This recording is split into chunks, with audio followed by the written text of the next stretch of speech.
మిత్రులందరికీ నమస్కారం. మిత్రులారా, ఈరోజు రేపు 2025 జనవరి 30 గాంధీజీ వర్ధంతి.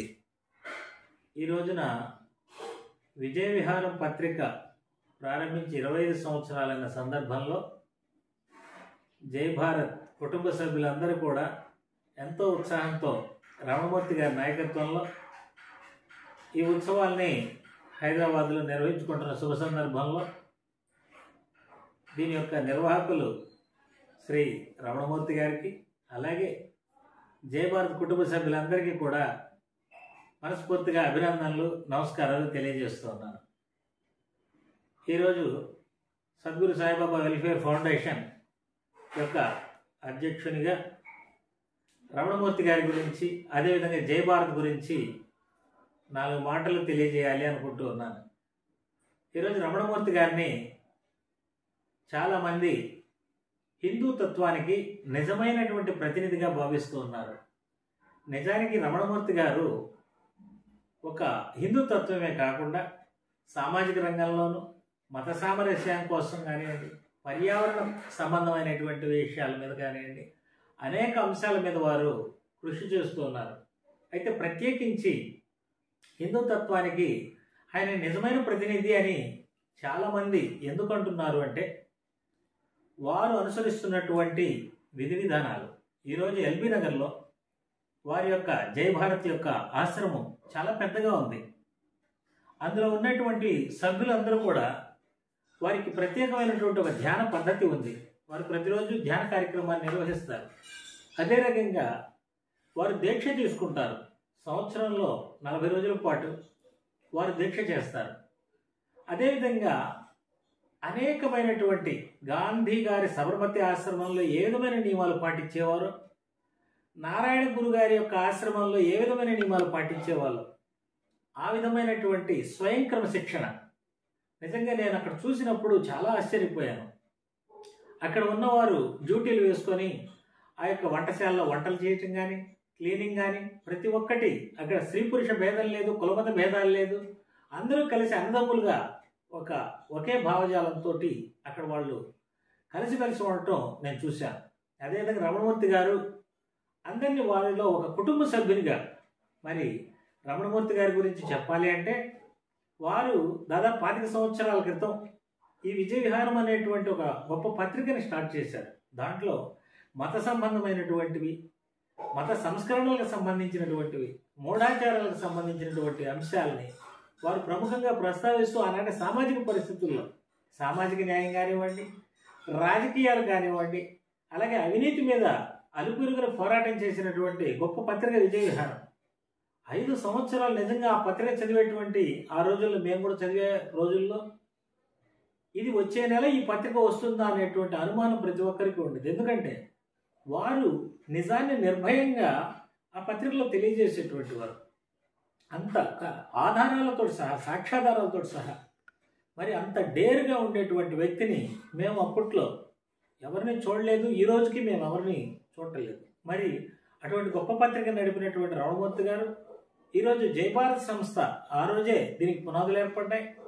తర్వాత అది అంచెలంచెలుగా ఎదుగుతూ ఈనాడు జై భారత్ సంస్థ అనేటువంటిది 2 తెలుగు రాష్ట్రాల్లో అనేక వందల బ్రాంచ్లతో పాటుగా దేశం మొత్తంలో దాదాపు 10 రాష్ట్రాల్లో విస్తరించి అనేక కార్యక్రమాలని నిర్వహిస్తూ ఉందంటే, నిజంగా రమణమూర్తి గారు ఏ స్థాయిలో దీన్ని అభివృద్ధి చేశారు, వారు ఏ విధంగా పనిచేస్తారు, వారిని నేను ప్రత్యక్షంగా చూశాను.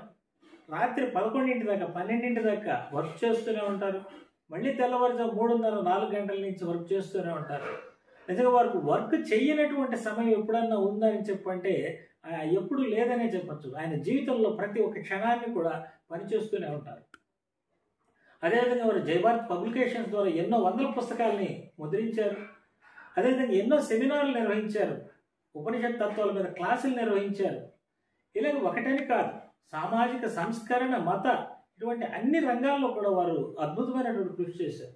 మరి ఆ స్థాయిలో ఉన్నప్పటికీ ప్రతి ఒక్కరితోటి కలిసిమెలిసి ఉంటూ సోదర భావంతో నేను వారిని గురువుగారు అంటే ఒప్పుకోవట్లేదు, అన్న అంటే ఒప్పుకోవట్లేదు, మనంతా సమానం అంటారు.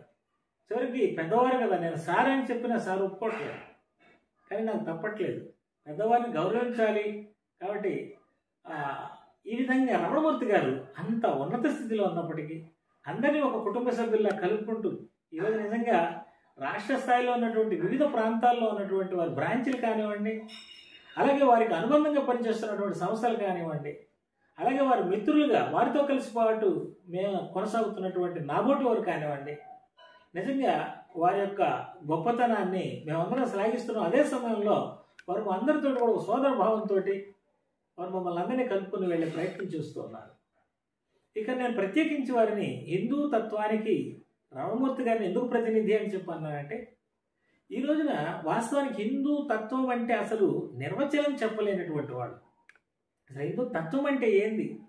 ఎవరైనా సరే బాబు అసలు హిందూయిజం అనే పదాన్ని మొట్టమొదటిసారిగా ఎవరు ఉపయోగించారు అని అడిగితే తెలియదు వాళ్ళకి. అసలు హిందూ తత్వం అంటే ఏంటి తెలియదు. ఏదేదో ఇటు మార్చి అటు మార్చి ఇటు ఏదేదో చెప్పడం తప్పితే స్పష్టమైనటువంటి సమాధానాలు ఏవి చెప్పలేరు. కానీ ఒక రమణమూర్తి గారు మాత్రం హిందూస్ ప్లూరాలిటీ అండ్ ఈక్వాలిటీ అనేటువంటి ఒక సంస్థను ఏర్పాటు చేసి దానిని ప్రతి ఒక్కరికి పరిచయం చేస్తూ ఉన్నారు. ఈరోజు హిందూ తత్వం అనేటువంటిది అనేక సాంప్రదాయాల మేలు కలయిక, వీటన్నింటినీ కనుక్కున్నటువంటిది హిందూ తత్వం. అన్ని సాంప్రదాయాలు బతికి ఉండాలి, పరస్పరం గౌరవించుకోవాలి, పరస్పరం కొనసాగాలి అనేటువంటి భావనతో వాళ్ళు తెలియజేస్తూ ఉన్నారు.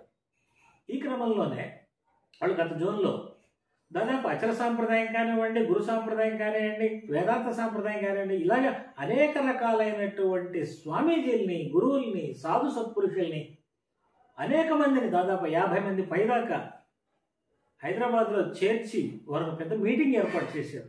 ఇదేదో వారు పేరు కోసం చేసింది కాదు. ఇప్పుడు మనం చూస్తూ ఉంటాం స్వామీజీలు అందరినీ సమావేశపరిచారు అని చెప్పి ఎక్కడ కొన్ని సందర్భాల్లో కేవలం వాళ్ళు మాట్లాడినవారు.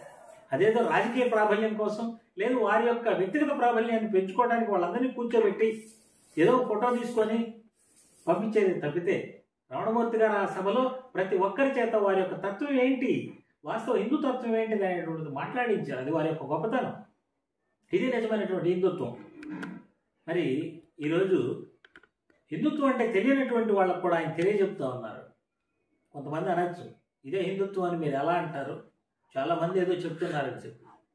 మిత్రులారా, ఒకటే, తల్లి పిల్లలు ఈ రెండింటికి మధ్య తేడా మనం గమనించాలి. తల్లి పిల్లలందరికీ మూలం. తల్లి లేకుండా పిల్లలు లేరు. అదే రకంగా తల్లి ప్రేమ ఎప్పుడు కూడా పిల్లలందరి మీద సమానంగా ఉంటుంది. పిల్లలు ఒకరి మీద ఒకరు ఘర్షణ పడవచ్చు, ఆస్తి కోసం కావచ్చు, కీర్తి ప్రతిష్టల కోసం కావచ్చు, మరొక దాని కోసం కావచ్చు, ఆధిపత్యం కోసం కావచ్చు. పిల్లలు ఒకరి మీద ఒకళ్ళు ద్వేషాలు పెంచుకోవచ్చు, కానీ తల్లికి మాత్రం వారి మీద ఏ విధమైనటువంటి ద్వేషాలు ఉండవు. పిల్లలందరినీ సమానంగా చూడాలంటుంది. ఒకరి పట్ల ఒకళ్ళు సమభావంతో మెలగాలి అని చెప్తూ ఉంటుంది తల్లి ఎప్పుడు కూడా. అదేవిధంగా ఒక కొడుకు కానివ్వండి, మరొక కొడుకు యొక్క అంటే సోదరుడు పక్క సోదరుడి ఇంట్లోకి నేరుగా వెళ్ళలేకపోవచ్చు, కొన్ని రిస్ట్రిక్షన్స్ ఉండొచ్చు, కానీ తల్లి దగ్గరకు మాత్రం స్వేచ్ఛగా వెళ్తారు. పిల్లలు తల్లి దగ్గర ఎంత స్వేచ్ఛగా ఉంటారో అలాగా సోదరుడి దగ్గర సోదరి దగ్గర అంత స్వేచ్ఛగా ఉండలేకపోవచ్చు. కానీ అలాగే భారతదేశంలో అనేక రకాలైనటువంటి సాంప్రదాయాలు ఉన్నాయి. ఇవన్నీ కూడా హిందూ తత్వం అనేటువంటి దాంట్లో ఇమిడి ఉన్నాయి. హిందూ తత్వం అనేటువంటిది తల్లి వంటిది. మరి తల్లి వంటి తత్వం ఎంత విశాలంగా ఉంటుంది అనేది మనం కనుక ఆలోచించినట్లయితే, అత్యంత ప్రాచీన కాలంలో హిందూ తత్వం అనేటువంటి పేరే లేదు. మొట్టమొదటిలో ఉంది భారతీయ తత్వం. భా అంటే ప్రకాశం అని, రథ అంటే కలిసి ఉండేది.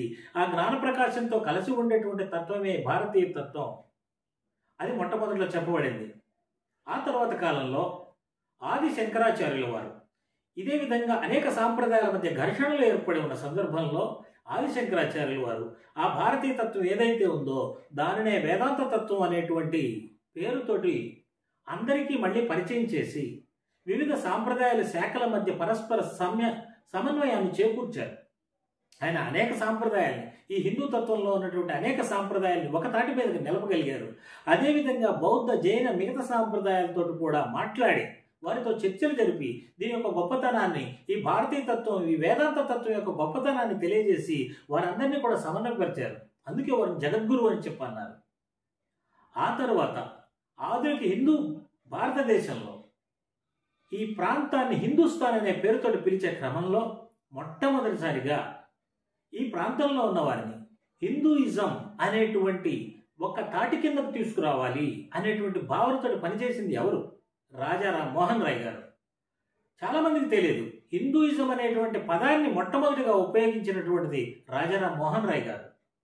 ఆయన ఎందుకు ఈ ప్రయత్నం చేయాల్సి వచ్చిందంటే, బ్రిటిష్ వారు భారతదేశాన్ని పరిపాలన ప్రారంభించిన తరువాత విలియం జోన్స్ అనేటువంటి వ్యక్తి, బ్రిటిష్ అధికారి, కోర్టు జడ్జి, ఫిలాలజిస్ట్, అంటే అన్ని భాషల్లో ఉన్నటువంటి గొప్ప పండితుడైనటువంటి ఆయన మనుధర్మ శాస్త్రం అనేటువంటి పుస్తకాన్ని, అలాగే ముస్లింల ఫత్వా-ఈ అలంగిరి అనేటువంటి పుస్తకాన్ని ఆయన యొక్క ఆధ్వర్యంలో రూపొందించి ముద్రించి, ఈ భారతదేశం అంటే వివక్షతలు, విద్వేషాలు, వీటిలో ఉన్నటువంటి మూఢనమ్మకాలే అని ప్రపంచం మొత్తానికి పరిచయం చేస్తున్నటువంటి సమయంలో భారతదేశం అంటే ఈ మూఢనమ్మకాల, ఈ అనాచారాల, ఈ అనాగరిక ప్రపంచమైన భారతదేశం అని ప్రపంచ ప్రజలందరూ కూడా ఆశ్చర్యపోతున్నటువంటి సందర్భంలో వారికి సత్యాన్ని తెలియజేయాలి, భారతీయ తాత్వికత అంటే ఏందో తెలియజేయాలనేటువంటి ఉద్దేశంతో మొట్టమొదటిసారిగా హిందూయిజం అనేటువంటి పదాన్ని ఉపయోగించి, ఇదిగో ఈ వేదాంత తత్వమే, భారతీయ తత్వం ఏదైతే ఉందో, ఆదిశంకరాచార్యులు వారు ఏ వేదాంత తత్వాన్ని అయితే తెలియజేశారో ఆ తత్వమే నిజమైనటువంటి హిందూయిజం, ఇది మా మూలం అనేటువంటిది తెలియజేసి ప్రజలందరికీ కూడా ఈ సత్యాన్ని తెలియజేసిన వాడు రాజా రామ్మోహన్ రాయ్ గారు. మొట్టమొదటి హిందూ కాలేజీ ఏర్పాటు చేసింది ఆయనే, మొట్టమొదటి వేదాంత కాలేజీ ఏర్పాటు చేసింది ఆయనే. మరి ఆయన ఉపనిషత్తులు, బ్రహ్మసూత్రాలు ఏవైతే ఉన్నాయో వాటి ప్రాతిపదిక ఇది హిందూ మతం. హిందూ మతంలో ప్రాథమికంగా సత్యం ఒక్కటే ఉంటుంది, దైవత్వం ఒక్కటే, అనేక సాంప్రదాయాలు ఉన్నాయి, వీరందరూ సమన్వయంతో ఉంటారు అనే భావాన్ని ప్రపంచానికి, భారతీయులకు తెలియజేసినటువంటి గొప్ప వ్యక్తి. ఆ తర్వాత స్వామి వివేకానంద ప్రపంచ మహాసభల్లో హిందూ తత్వాన్ని పూర్తిగా విశ్లేషించారు. ఇదే నా హిందూ తత్వం అని చెప్పి, ఈ సత్యతత్వం ఏదైతే ఉందో దీన్నే హిందూ తత్వం అని తెలియజేశారు. అదేవిధంగా వారు వేదాంత మేధస్సు, ఇస్లాం శరీరం కావాలి ఈ దేశానికి అని చెప్పి చెప్పారు. అలాగే ఆయన వేదాంత సొసైటీ అనేటువంటి దాన్ని ఏర్పాటు చేశారు.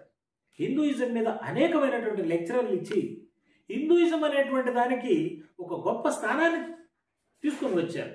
మరి ఇటువంటి పరిస్థితుల్లో హిందుతత్వాన్ని ఇంత గొప్పగా అభివృద్ధి చేసినటువంటి రాజా రామ్మోహన్ రాయ్, స్వామి వివేకానంద లాంటి వారి యొక్క వారసత్వాన్ని కొనసాగించాల్సినటువంటి మనం కేవలం కొంతమంది ఈ శాఖలు ఏవైతే ఉన్నాయో వాటిని పట్టుకొని ఇదే హిందూ మతం, ఇదే హిందూ మతం అని చెప్పి మిగతా వాళ్ళ మీద దాడులు చేస్తూ మిగతా సాంప్రదాయాలను అవమానపరుస్తున్నటువంటి పరిస్థితుల్లో నిజమైనటువంటి హిందూ మతం ఇది అని ఈరోజు మనందరికీ ముందుకు తీసుకొని వచ్చి చెబుతున్నటువంటి వారు రమణమూర్తి గారు అని చెప్పడంలో ఏ రకమైనటువంటి సందేహం లేదు.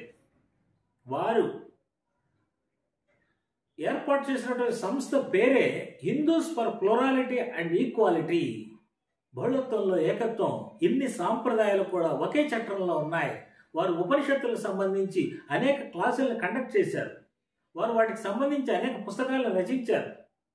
వేదాంతం ఈ భారతదేశం యొక్క జీవనాడి, ఇది వేరు, ఇదే సత్యం, ఇదే మాతృక అనేటువంటిది వారు ఈరోజు తెలియజేస్తూ ఉన్నారు. మనకి తెలియక అజ్ఞానంతో చాలామంది పక్క సాంప్రదాయాల్ని ఖండిస్తూ ఉన్నారు. ఈరోజు కొంతమందిని చూస్తూ ఉన్నాం. సాయి డివోటీగా నేను కూడా చెప్తూ ఉన్నాను, వారు సాయిబాబాని పూజించేవారు హిందువులు కాదు, వారు మతం మారిపోయారని చెప్పి పిచ్చి పిచ్చి ప్రలాపనలు. అంటే నీ పక్కనున్న కోట్లాది మంది హిందువుల్ని నువ్వు విభజిస్తూ ఉన్నావు.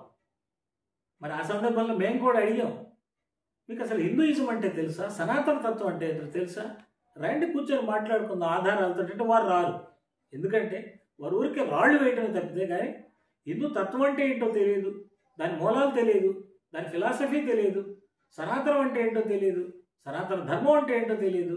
వారి నోటుకొచ్చింది ఏదో ఒకటి చెప్పేసేయటం. ఆ రోజు మేము సాయి భక్తులుగా చెప్పడం జరిగింది. మాతో పాటు అనేక మంది అనేక ఆధారాలను తీసుకొని వచ్చి చూపించడం జరిగింది. ఈరోజు భారతీయ తత్వం అన్నా, వేదాంత తత్వం అన్నా, హిందూ తత్వం అన్నా, సనాతన తత్వం అన్నా, అచల తత్వం అన్నా, ఆత్మతత్వం అన్నా అన్నిటికీ అర్థం ఒకటే. సత్యం ఏదైతే ఉందో దాన్నే ఎన్ని పేర్లతో పిలుస్తూ ఉన్నాం. ఆ సత్యతత్వాన్ని పట్టుకున్నది నిజమైనటువంటి హిందూ మతం. దాన్నే రమణమూర్తి గారు ఈరోజు అందరికీ తెలియజేస్తూ ఉన్నారు. అదేవిధంగా ఆ రోజున బాబాకి సంబంధించిన విషయంలో మేము పోరాడే సందర్భంలో మాకుతో పాటు ప్యారలల్గా వారు కూడా బాబా భక్తుల్ని, బాబా తత్వాన్ని సమర్థిస్తూ అనేక ప్రకటనలు ఇవ్వడం జరిగింది. ఎందుకు అని అంటే ఆయన నిజమైనటువంటి హిందూ తత్వానికి ప్రతినిధి. ఆయన తల్లి స్థానంలో కూర్చొని ఉన్నారు.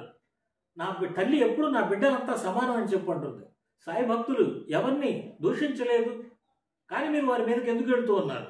వారు హిందూ సమాజంలో ఒక భాగం, వారు సనాతన ధర్మంలో ఒక భాగం అని చెప్పి గట్టిగా బల్లగుద్ది చెప్పినటువంటి వ్యక్తి రమణమూర్తి గారు. అదేవిధంగా రీసెంట్గా ఈశ్వరి బ్రహ్మకుమార్యుల మీద కొన్ని వివాదాలు, దాడులు జరిగిన క్రమంలో కూడా వారు ముందుకు వచ్చి వారు కూడా హిందూ తత్వంలో ఒక శాఖ, వారిని మీరు విమర్శించడానికి వీల్లేదు. కావాలంటే విమర్శలు చేయండి, నిజంగా మీరు ఏదన్నా కావాలి అనుకుంటే చర్చలు జరపండి, అంతేగాని దాడులు చేయటం, అలాగే దుష్ప్రచారాలు చేయడం తప్పు అని చెప్పి ఖండించినటువంటి వ్యక్తి. ఎందుకంటే వారు హిందూ మతంలోని అన్ని శాఖల్ని సమానంగానే చూస్తున్నారు. ఈరోజు వైష్ణవం ఉంది, శైవం ఉంది, గణాపత్యం ఉంది, లేదు శాక్తేయం ఉంది, కార్తికేయం ఉంది, అలాగే రామపదం ఉంది, కృష్ణ పదం ఉంది, ఇలా అనేక పదాలు ఉన్నాయి. వాటన్నింటినీ కూడా సమన్వయం చేయడానికి ముందుకు వచ్చినటువంటి వ్యక్తి రమణమూర్తి గారు. అందుకనే చాలామంది ఈరోజు రమణమూర్తి గారిని హిందుత్వానికి నిజమైన ప్రతినిధిగా భావిస్తూ ఉన్నారు. ఆది శంకరాచార్యులు వారు ఏదైతే చెప్పారో, ఉపనిషత్తులు ఏదైతే చెప్పాయో, భగవద్గీత ఏదైతే చెప్పిందో, రాజారాం మోహన్ రాయ్ గారు ఏం చెప్పారో, నారాయణ గురు గారు ఏం చెప్పారో, స్వామి వివేకానంద ఏం చెప్పారో, గాంధీ గారు ఏం చెప్పారో, దాన్నే రమణమూర్తి గారు చెప్తూ ఉన్నారు, బల్ల బుద్ధి చెప్తూ ఉన్నారు. హిందూ తత్వం అనేటువంటిది విశాలమైన ప్రాతిపదిక మీద ఏర్పడి ఉంది అని చెప్పి. అలాగే ఈరోజు చూస్తూ ఉన్నట్లయితే వీరు నిజంగా హిందూ తత్వం అనేటువంటి పేరును కొంతమంది ఏ విధంగా భ్రష్టు పట్టిస్తున్నారు అనేటువంటి చూస్తే చాలా బాధ కలుగుతుంది. చిత్రంగా ఇస్కాన్ వారు హిందూ తత్వాన్ని తప్పు పట్టిస్తున్నారట, ఆది శంకరాచార్యులు వారు తప్పు పట్టించారట. అలాగే ప్రతి సాంప్రదాయాన్ని, అనేక ధ్యాన సాంప్రదాయాలు ఉన్నాయి, వాటిని తప్పుపడుతూ ఉన్నారు, ప్రతి దాన్ని తప్పుపడుతున్నారు. నిజంగా అసలు వీరు హిందూ మతాన్ని బాగు చేస్తున్నారా? హిందువుల మధ్య విభేదాలు సృష్టించి హిందూ మత వినాశనానికి వీళ్ళు బాటలు వేస్తున్నారు అనేది అర్థం కాని పరిస్థితి. ఇటువంటి పరిస్థితుల్లో రమణమూర్తి గారు ఈరోజు ఒక సామాజిక అవసరంగా ముందుకొచ్చారు. అలాగే రమణమూర్తి గారితో కలిసి పనిచేస్తున్నటువంటి జయభారత్ టీం సభ్యులు నిజంగా వారి యొక్క పనితీరు అనేటువంటిది అద్భుతం. ఒక సైనికులు ఏ విధంగా పనిచేస్తారో ఆ రకంగా వారందరూ కూడా అంకిత భావంతో పనిచేస్తున్నారు. వారితో కలిసి పనిచేసేటువంటి సాధు త్రినాథ్ దాస్ గారు కానివ్వండి, విజయశంకర్ స్వామి గారు, లోకనాథ్ గారు, రజనీ గారు, ఇలా చాలామంది, వారందరి పేరు నాకు తెలియదు, కానీ వారందరూ కూడా ఆత్మీయ భావంతో వెళ్ళగానే పలకరిస్తారు ఆనందంతో. ప్రతి ఒక్కరు కూడా అటువంటి ఆత్మీయ భావాన్ని అక్కడ ఆయన పెంపొందిస్తున్నారు. అందుకే ఆయన హిందుత్వానికి నిజమైన ప్రతినిధి. ఈ సందర్భంగా నేను ఇంకొక 2 వర్గాల వారి గురించి కూడా మీ అందరికీ తెలియజేయాలనుకుంటున్నాను. ఈ 2 వర్గాల వారిని కూడా రమణమూర్తి గారు సరైన మార్గంలో నడవండి అని చెప్పి తెలియజేస్తున్నారు. వీళ్ళల్లో ఒకరు హిందూ మతంలోనే ఉంటూ హిందూ తత్వాన్ని సరిగా అర్థం చేసుకోకుండా హిందూ తత్వాన్ని విమర్శించేటువంటి వాళ్ళు. చాలా బాధాకరమైన విషయం ఏంటంటే విలియం జోన్స్ గారు, మీరు పరిశీలించండి, నెట్లో కొట్టండి, మనుధర్మశాస్త్రం అనే పుస్తకాన్ని మొట్టమొదట పబ్లిష్ చేసిన వాడు ఎవరు? William Jones. అసలు మనుస్మృతి అనే పదాన్ని మను ధర్మశాస్త్రం అని ఎందుకు మార్చారు? ధర్మం అనే దాన్ని ఎందుకు వక్రీకరించాడు అతను? దాంట్లో కుట్ర లేదా? అతను కుట్ర లేదా? మీరు ఆలోచించండి. ఆ విలియం జోన్స్ చెప్పిందే హిందూ మతం అని మనం ఒప్పుకుంటామా? ఇది మనం మొట్టమొదటి ప్రశ్నించుకోవాల్సిన ప్రశ్న. హిందువులుగా ఉంటూ హిందూ తత్వాన్ని విమర్శించేవాళ్ళు మీరు విలియం జోన్స్ దాన్ని నమ్ముతున్నారా? నమ్మితే ఇక మీరు హిందువులు కాదు. నిజానికి ఆ విలియం జోన్స్ యొక్క బానిస భావజాలంలోకి వెళ్ళినటువంటి వాళ్ళు. అతను చెప్పింది కాదు.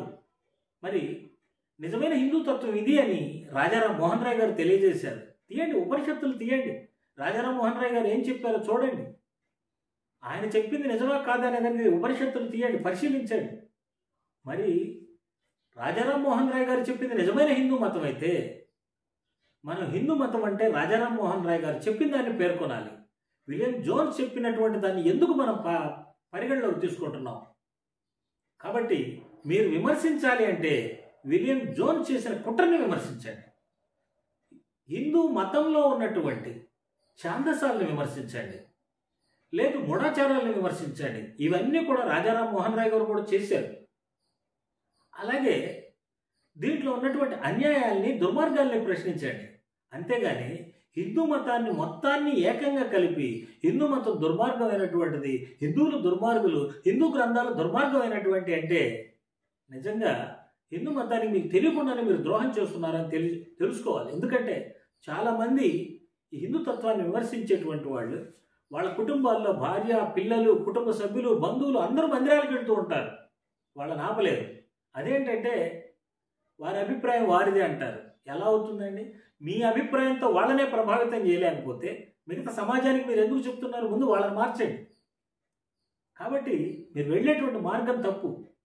హిందూ తత్వం అంటే ఉపనిషత్ తత్వమే హిందూ తత్వం. వారు చెప్పేటువంటిది హిందూ తత్వం కాదు. మీరు ఒక ఉదాహరణ గమనించండి. మీరు ఒక బజార్లో ఉంటున్నారు అనుకోండి. మీ బజార్లో ఒక 100 కుటుంబాలు ఉండొచ్చు. వాటిట్లో ఒక 2 కుటుంబాల వారు దుర్వ్యసనాలకు అలవాటు పడి ఉండొచ్చు. వారు అంటే ఏ తాగుడుకో అలవాటు పడి ఉన్నారు అనుకుందాం. అప్పుడు ఎవరైనా వచ్చినప్పుడు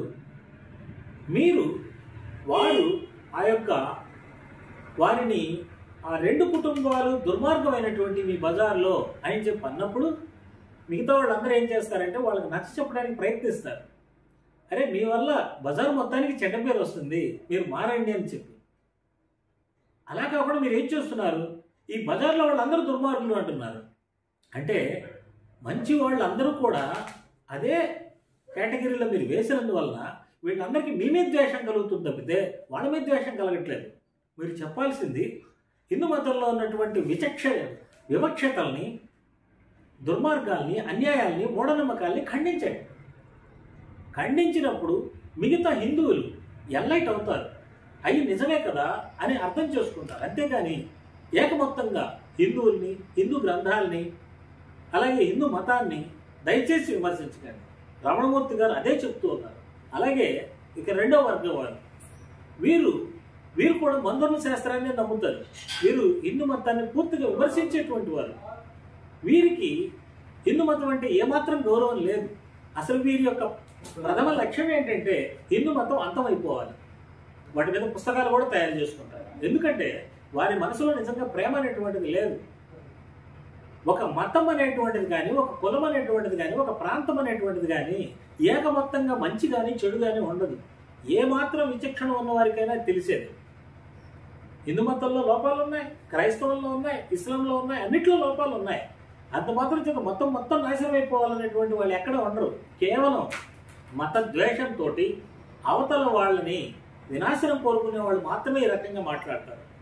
ఈరోజు హిందూ మతం యొక్క పతనాన్ని కోరుకునేటువంటి వాళ్ళు, అసలు హిందూ మతం ఈ దేశంలో ఉండకూడదు అనుకునేటువంటి అజ్ఞానులు మాత్రమే ఈ రకంగా విమర్శిస్తూ ఉన్నారు. వారు కూడా ఉపనిషత్తులను చూడరు. హిందూ తత్వం అంటే వారి దృష్టిలో కూడా విలియం జోన్స్ చెప్పినటువంటి మందర్మ శాస్త్రం మాత్రమే. దౌర్భాగ్యం ఏంటంటే అసలు ఈ మందర్మ శాస్త్రం అనేటువంటిది చాలా కొద్ది మందికి తెలిసేది. 99.9% హిందువులకు అసలు ఆ పుస్తకం గురించే తెలియదు. కానీ వీళ్ళు మాత్రం ఇదే మీ గ్రంథం, ఇదే మీ గ్రంథం, ఇదే మీ గ్రంథం అని జనాల్ని తప్పుదోవ పట్టించడానికి ప్రయత్నిస్తున్నారు. మీరు నిజంగా విమర్శించాలనుకుంటున్నది వివక్షతలనైతే, మూఢనమ్మకాలనైతే వాటిని పేరు పెట్టి విమర్శించండి. మీరు హిందూ తత్వాన్ని మొత్తాన్ని ఎందుకు విమర్శిస్తారు? హిందూ మతాన్ని దేనికి విమర్శిస్తారు? హిందూ సమాజాన్ని మొత్తాన్ని దేనికి విమర్శిస్తున్నారు? అంటే మీరు ద్వేషం, ఇటువంటి వాళ్ళతోటి చర్చలు కూడా అనవసరం. ఎందుకంటే వారు పరమత ద్వేషంతో రగిలిపోయేటువంటి వారు. ఇటువంటి వారిని దూరంగా ఉంచుకోవటం మంచిది. అందుకే రమణమూర్తి గారు ఇద్దరికీ నమస్కారం చేస్తూ వారు కూడా ఇదే చెప్తా ఉన్నారు. ఎప్పుడైనా సరే మంచిని మంచిగా స్వీకరించండి, చెడుగా స్వీకరించండి. ఈ రోజున వారు ఒక హిందూ తత్వానికే కాకుండా హిందూ ముస్లింల ఐక్యత కోసం జేహో అనేటువంటి ఒక సంస్థను ఏర్పాటు చేసి ఆ సంస్థ ద్వారా నిజంగా ఈ 2 తెలుగు రాష్ట్రాల్లోనే కాకుండా దేశం మొత్తం మీద కూడా అనేక కార్యక్రమాలు గత 2 నెలలుగా అద్భుతమైనటువంటి కార్యక్రమాలు చేస్తున్నారు. ఇక్కడ కొంతమందికి అనుమానం రావచ్చు, హిందూ ముస్లింల ఐక్యత ఎందుకు ప్రయత్నిస్తూ ఉన్నారు? ఆయన హిందూ అయితే అని చెప్పారు. హిందూ అనేటువంటి వ్యక్తి ప్రతి దాంట్లో ఉన్నటువంటి మంచిని స్వీకరిస్తాడు. ఇది వేదమే చెబుతూ ఉంది. ఉపనిషత్తులు చెబుతూ ఉన్నాయి. ఉపనిషత్తులు ఇచ్చినటువంటి నినాదం ఏంటి భారతీయులకి? సత్యమేవ జయతే అనేటువంటిది. సత్యమేవ జయతే, సత్యం ఎక్కడున్నా నువ్వు తీసుకో అని చెప్తూ ఉంది. రాముడు ఉన్నాడు, మనందరం ఆదర్శ పురుషుడిగా భావిస్తాం. రావణుని యొక్క గొప్పతనాన్ని కూడా కీర్తించిన సందర్భం ఉంది. అలాగే శ్రీకృష్ణుడు ఉన్నాడు, కౌరవులలోని గొప్పతనాన్ని కూడా ఆయన కీర్తించిన సందర్భం ఉంది. అన్ని సందర్భాల్లో కాదు, వారి గొప్పతనాన్ని చెప్పాల్సి వచ్చినప్పుడు వారి యొక్క గొప్పతనాన్ని చెప్పారు, దాంట్లో తప్పేం లేదు. అదేవిధంగా రాజారాం మోహన్ రాయ్ గారు ఇస్లాంలోని మంచితనాన్ని చెప్పాడు, క్రైస్తవంలోని మంచితనాన్ని చెప్పాడు, స్వామి వివేకానంద కూడా చెప్పారు. ఒక సగటు హిందువుగా ప్రతి ఒక్క దాంట్లో ఉన్న మంచిని తీసుకోవడంలో తప్పేమీ లేదు. ఇస్లాంలో మంచితనాన్ని స్వీకరించుదామని చెప్తూ ఉన్నారు రమణమూర్తి గారు.